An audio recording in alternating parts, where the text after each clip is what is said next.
Good morning students.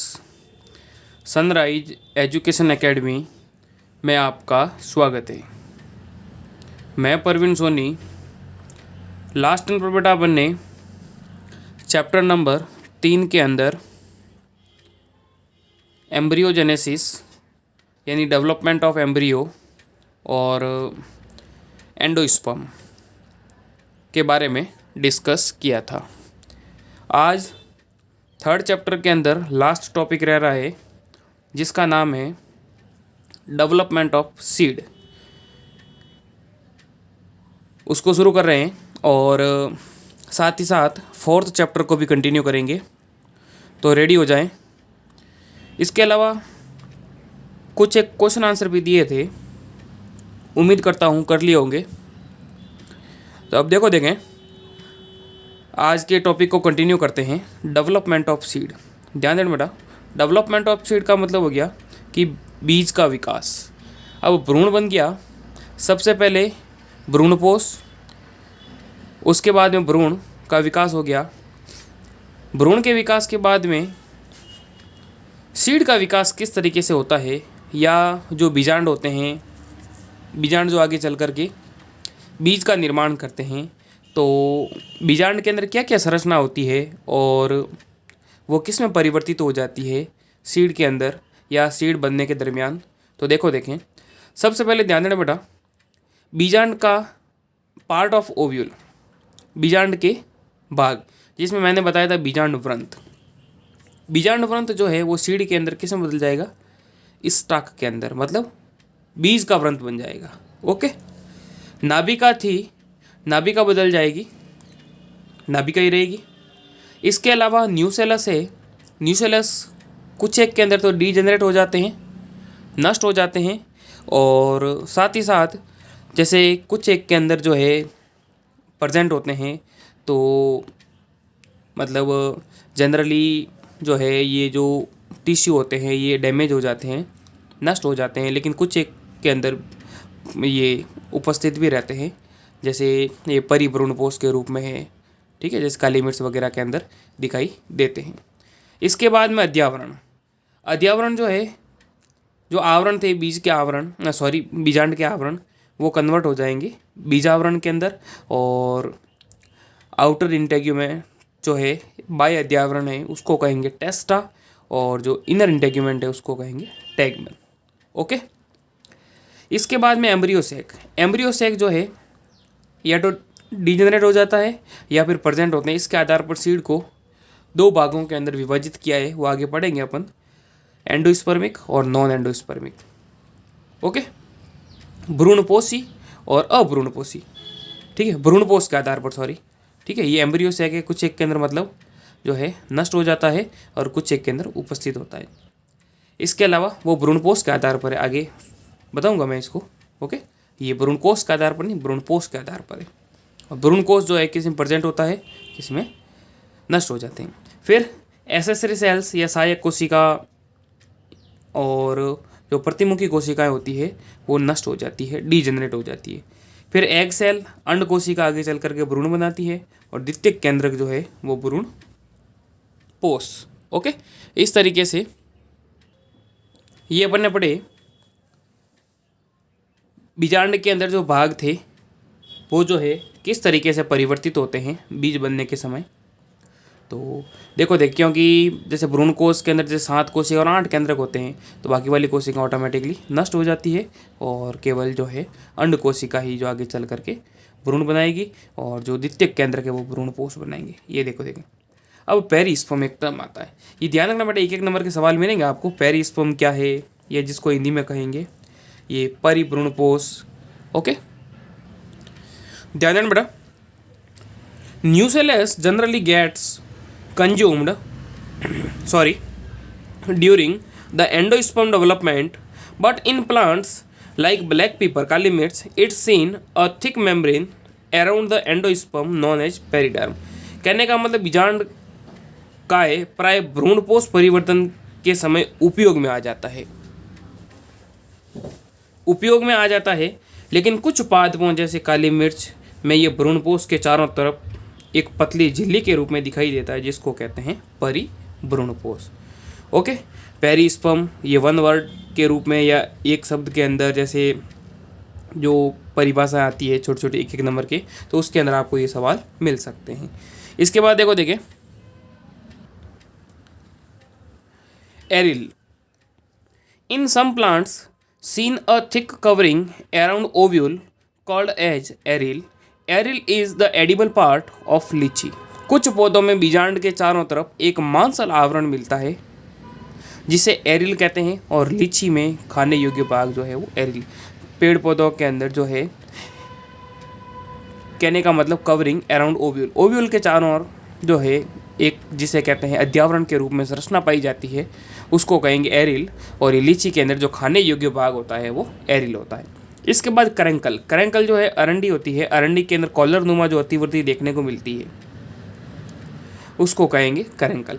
In some plant of Euphorbiaceae there is some whitish structure is found is called caruncle like castor seed।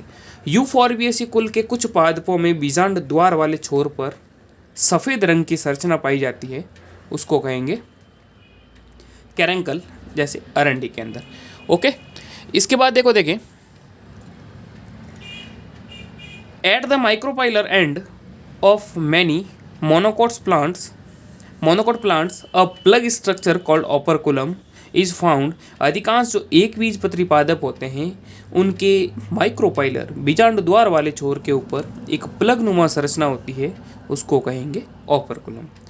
इसके बाद देखें there are two type of seeds on the basis of endosperm. मैंने कहा ना भ्रूणपोष के आधार पर, sorry भ्रूणकोष नहीं था, पहले मैंने कोष बताया था। भ्रूणपोष के आधार पर दो प्रकार के होते हैं, एंडोस्पर्मिक और नॉन एंडोस्पर्मिक। सबसे पहले है नॉन एंडोस्पर्मिक अभ्रूणपोषी या एक्स एल्बुमिनस सीड। देखें in such seeds endosperm is used up by the developing embryo and is no longer seen in the mature seed like most of the dicotyledons plants. मतलब भ्रूणपोष की उपस्थिति के आधार पर बीज दो प्रकार के, अभ्रूणपोषी और दूसरा भ्रूणपोषी, या जिसको गैर एल्बुमिनस भी कहते हैं। इन बीजों में भ्रूण के डेवलपमेंट के दौरान भ्रूणपोष पूरा का पूरा जो है वो काम में आ जाता है। कहने का मतलब भ्रूणपोष पीछे नहीं बचा रहता, इस वजह से इनको कहेंगे अभ्रूणपोषी बीज। परिपक्व बीज भ्रूणपोष रहित होते हैं, जैसे जो अधिकांश जो द्विबीजपत्री पादप होते हैं उनके अंदर इस प्रकार की संरचना देखने को मिलती है। ओके, और इसके अलावा आएगा दूसरा है भ्रूणपोषी, जिनके अंदर भ्रूण का जब डेवलपमेंट होता है तो भ्रूणपोष बचा रहता है, उसको कहेंगे भ्रूणपोषी। और जो जनरली एक बीजपत्री जो पादप होते हैं उनके अंदर देखने को मिलते हैं। ओके, देखें आगे एंडोस्पर्म्स और albuminous seed. In these seed, even after the embryo development, the endosperm is found. So, such seeds are with endosperm like monocot plants. इन बीजों में भ्रूण परिवर्तन के पश्चात भी भ्रूणपोष बचा रहता है, अतः ये बीज भ्रूणपोष युक्त होते हैं। उदाहरण अधिकांश एक बीजपत्री पादप। तो बीजों के अंदर भ्रूणपोष की उपस्थिति और अनुपस्थिति के आधार पर दो भागों के अंदर अपन ने इनको बांटा था। एक तो थे अभ्रूणपोषी और दूसरे है भ्रूणपोषी। अभ्रूणपोषी तो जो होते हैं non endospermic, generally dicot plant के अंदर देखने को मिलते हैं, और भ्रूणपोषी जो होते हैं वो मोनोकोट प्लांट के अंदर देखने को मिलते हैं। इस तरीके से ये थे। इसके बाद में आता है टॉपिक डेवलपमेंट ऑफ फ्रूट, फल का विकास। अब ध्यान देना बेटा, जनरली जो फल का जो विकास होता है, जो अंडाशय जो है वो फल के अंदर परिवर्तित हो जाता है, और बीजांड जो होता है वो बीज के अंदर। लेकिन कभी कभार क्या होता है कि अंडाशय जो है फल में परिवर्तित न होकर उसके दूसरे पार्ट भी है जो फल का विकास करते हैं, तो उनको क्या कहते हैं? देखें ovary convert into fruit after fertilisation.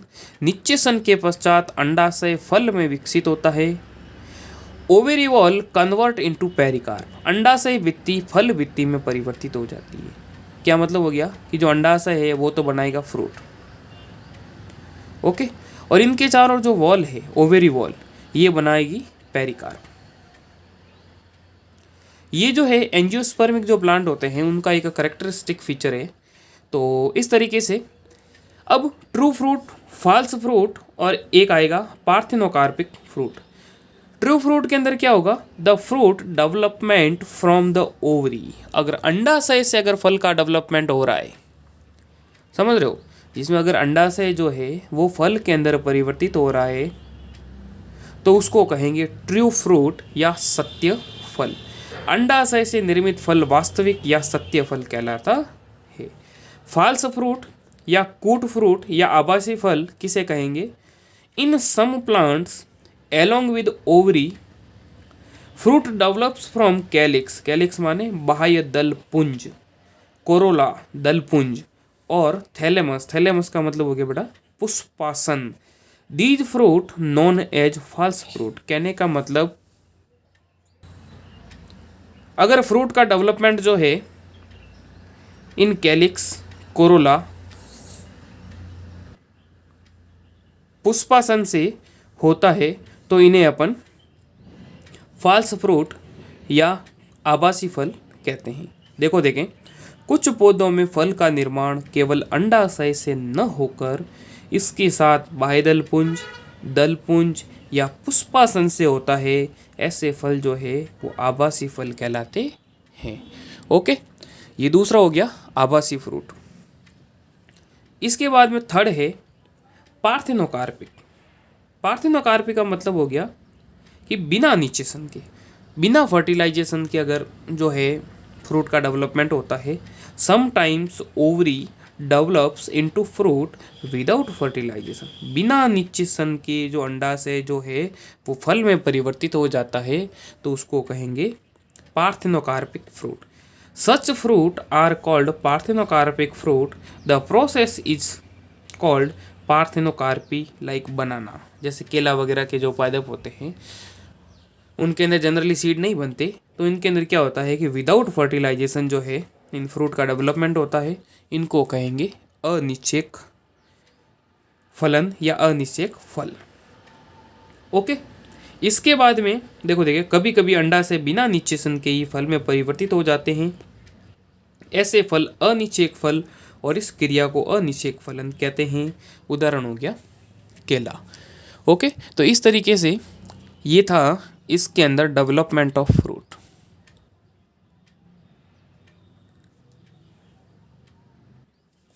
अब ध्यान देना बेटा, इसके अंदर थर्ड चैप्टर अपन ने कंप्लीट कर लिया, जिसके अंदर जो लास्ट दो टॉपिक रह रहे थे, development of seed and development of fruit. Okay, third chapter के अंदर कोई भी अगर डाउट है, समस्या है, तो पहले तो वीडियो देखें आराम से, और फिर भी अगर कोई डाउट है, समस्या है, तो मेरे व्हाट्सएप नंबर पर आप पर्सनली डाउट पूछ सकते हैं 9460656610। ओके, और इसकी PDF भी आपको ग्रुप के अंदर मिल जाएगी।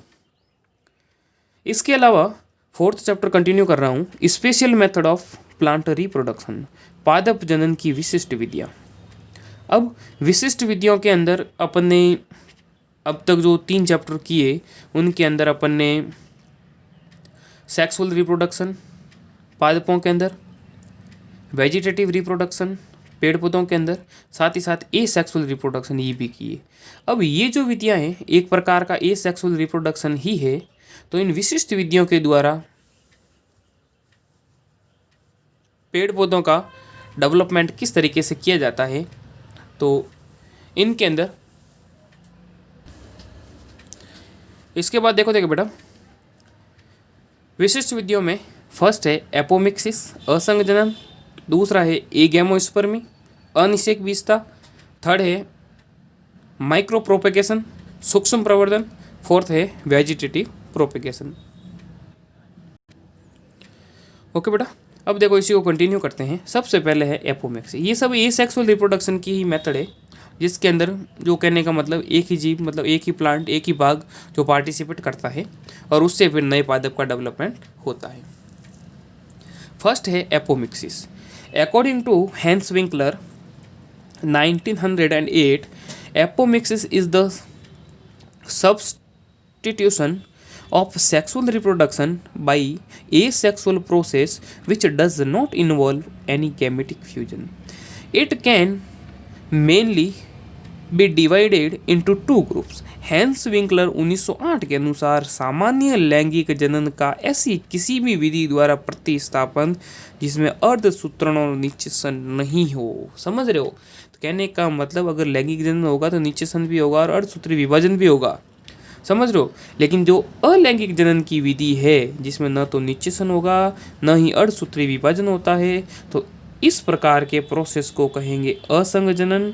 और उपयुक्त परिभाषा अनुसार मान्य असंग जनन सामान्यतः दो प्रकार का देखने को मिलता है।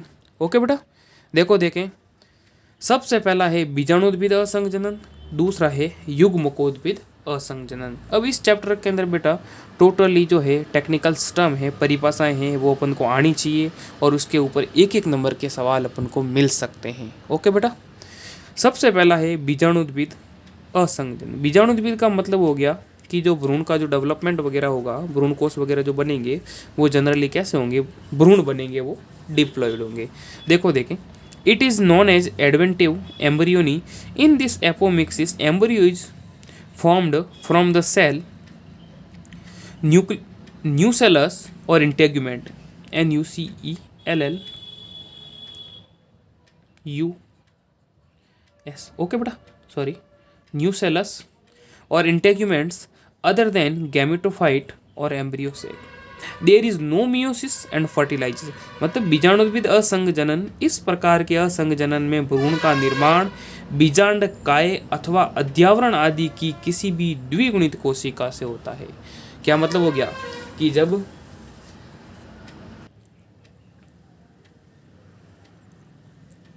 बीजाणुद्भिद असंग जनन, तो इस तरीके से इसके अंदर जो है भ्रूण का निर्माण बीजांडकाय अथवा अध्यावरण आदि की किसी भी द्विगुणित कोशिका से होता है।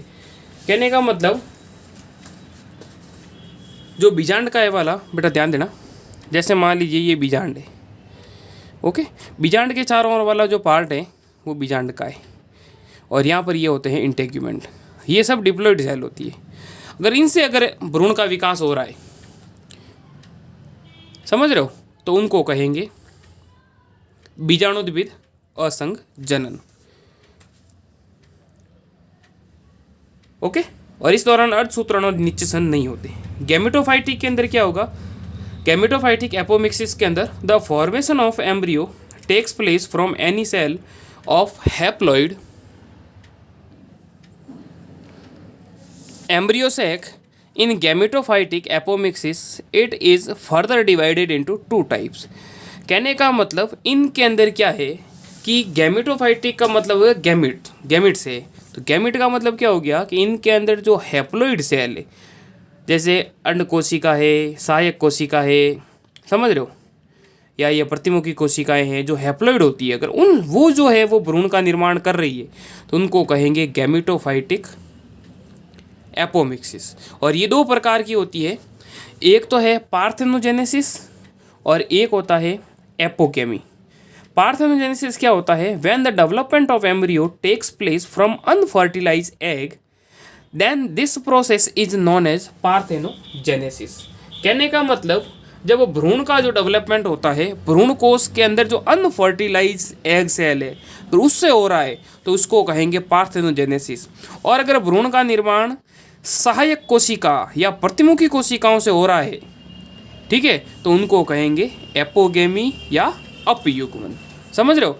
जब when embryo development occurs from any haploid cell of the embryo sac such as synergids or antipodal cell, then it is called as apogamy. Hindi में कहेंगे अपयुग्मन। जब भ्रूण का निर्माण भ्रूण कोष की किसी अन्य अगुणित कोशिका जैसे सहायक या प्रतिमुखी कोशिका से होता है तो यह प्रक्रिया अपयुग्मन कहलाती है।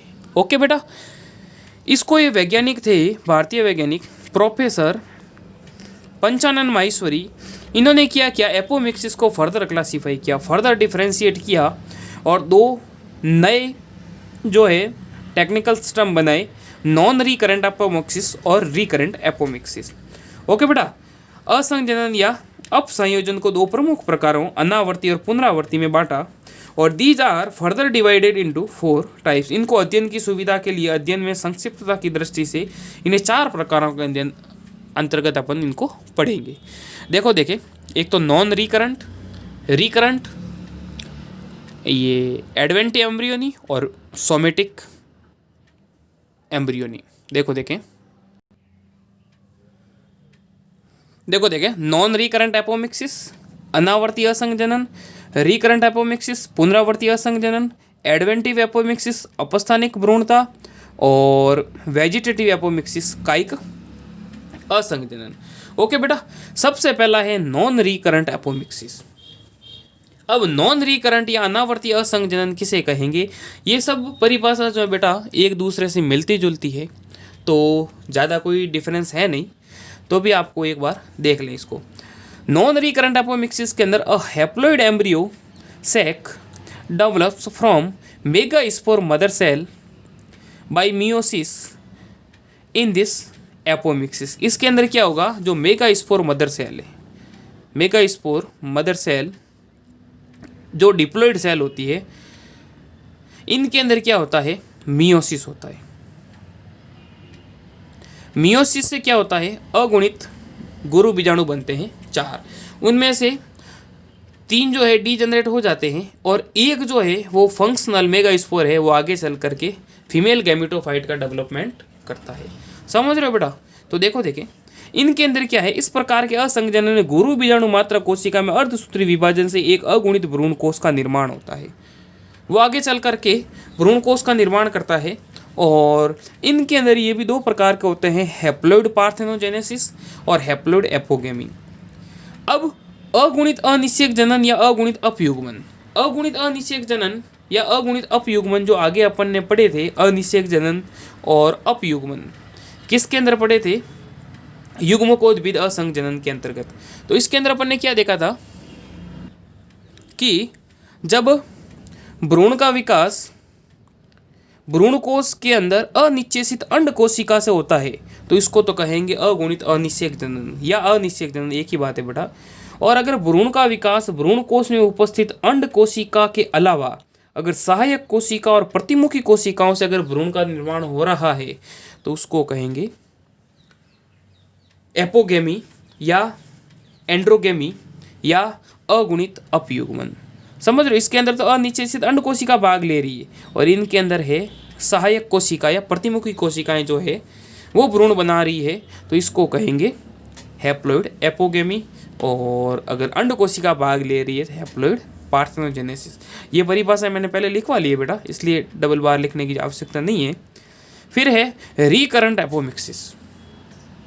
रिकरेंट एपोमिक्सिस के अंदर क्या है, this apomixis is also called as incomplete meiosis. इनके अंदर क्या होता है, अपूर्ण अर्धसूत्री विभाजन होता है। So in apomixis the female gametophyte has diploid chromosome like the mother plant. तो अर्धसूत्री विभाजन प्रॉपर तरीके से नहीं होता, तो कहने का मतलब ये है कि इनके अंदर क्या है कि जो सेल्स वगैरह है, क्रोमोसोम वगैरह है, मदर प्लांट की तरह डिप्लॉयड ही रहते हैं। और ये भी 2 प्रकार की थी बेटा, जनरेटिव एपोस्पोरी और सोमेटिक एपोस्पोरी। जनन अपबीजाणुता और दूसरी है कायिक अपबीजाणुता। जनरेटिव एपोस्पोरी का मीनिंग क्या हो गया, ध्यान देना बेटा। इस प्रकार के असंजनन में भ्रूण कोष का विकास अगर आर्कीस्पोरियल या आर्कीस्पोरियम की अगर द्विगुणित कोशिकाओं से होता है तथा भ्रूण कोष की द्विगुणित कोशिकाओं से द्विगुणित भ्रूण का निर्माण होता है। कहने का मतलब अगर भ्रूण का डेवलपमेंट जो है आर्कीस्पोरियल जो सेल होती है प्रपशु कोशिका, ये ध्यान रखना बेटा, प्रपशु कोशिका मैंने आगे बताए थे आपको, मतलब जिनके अंदर सबसे बाह्य कोशिका एपिडर्मिस होती है, उनके नीचे वाली कोशिकाएं जो होती है आकार के अंदर बड़ी हो जाती है, सघन जीव द्रव्यों युक्त, तो उनको कहते हैं प्रपशु कोशिका या आर्कीस्पोरियल सेल। अगर वो आगे चल करके द्विगुणित भ्रूण बना रही है, समझ रहे हो, भ्रूण कोष और भ्रूण कोष की द्विगुणित कोशिकाओं से द्विगुणित भ्रूण बन रहा है, तो उनको कहेंगे जनन अपबीजाणुकता। और सोमेटिक एपोस्पोरी के अंदर क्या होगा, अगर बीजांडकाय या अध्यावरण की कोई भी द्विगुणित कोशिकाओं से, बीजांडकाय या अद्यावरण की द्विगुणित कोशिकाओं से द्विगुणित भ्रूण कोष बनता है और द्विगुणित भ्रूण कोष से उसमें उपस्थित कोशिकाओं से द्विगुणित भ्रूण का विकास होता है तो उनको कहेंगे कायिक अपबीजाणुकता। ध्यान देना बेटा, इसके अंदर कुछ नहीं है, माइनर डिफरेंस है। जनरेटिव के अंदर तो आर्की स्पोरियल सेल जो है वो आगे चल करके द्विगुणित भ्रूण कोष बनाएगी और द्विगुणित भ्रूण कोष की कोशिकाएं अगर द्विगुणित भ्रूण बनाती है तो उनको कहेंगे जनरेटिव एपोस्पोरी। समझ रहे हो? कहने का मतलब आर्की स्पोरियल सेल से डिप्लॉइड एम्ब्रियो सैक बनेगा और डिप्लॉइड एम्ब्रियो सैक की कोई भी सेल जो है आगे चल करके डिप्लॉइड एम्ब्रियो बना रही है तो वो जनरेटिव एपोस्पोरी। और सोमेटिक एपोस्पोरी के अंदर क्या होगा कि इस प्रकार की एपोस्पोरी के अंदर क्या है कि न्यूसेलस या इंटेग्यूमेंट की कोई भी diploid cell diploid embryo sac बनाएगी और डिप्लॉइड एम्ब्रियो सैक की कोई भी कोशिका डिप्लॉइड एम्ब्रियो बना रही है तो उसको कहेंगे कायिक अपबीजाणुता। मतलब इनके अंदर तो आर्की स्पोरियल सेल भाग ले रही है, इनके अंदर ले रही है न्यूसेलस या इंटेग्यूमेंट्स की सेल। देखें पुनरावर्ती असंघजनन, इस प्रकार के असंघजनन को युग्मकोद्भिद असंघजनन भी कहा जाता है। अर्धसूत्री विभाजन के पूर्ण नहीं होने के कारण इस प्रकार के असंघजनन में स्त्री युग्मकोद्भिद में गुणसूत्रों की संख्या मात्र पादप के समान ही द्विगुणित होती है। यह 2 प्रकार की होती है जो मैंने आपको बता दी। इसके बाद थर्ड है बेटा एडवेंटिव एम्ब्रियोनी। अब एडवेंटिव एम्ब्रियोनी क्या होता है? देखें in this process of embryo development any haploid cell of ovule